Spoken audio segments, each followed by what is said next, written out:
পূর্ণ দিনে আমরা উপস্থিত হতে পেরেছি কফি হাউস ইন্টারন্যাশনাল। তাদের কর্তৃপক্ষ সকলকে জানাই আমাদের পক্ষ থেকে হার্দিক শুভেচ্ছা, অভিনন্দন এবং কৃতজ্ঞতা।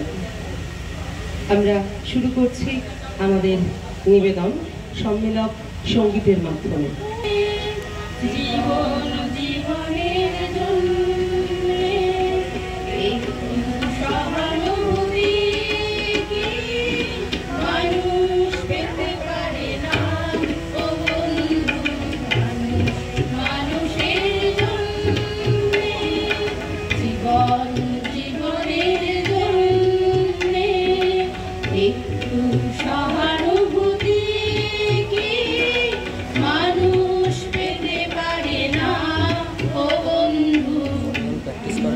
মানুষ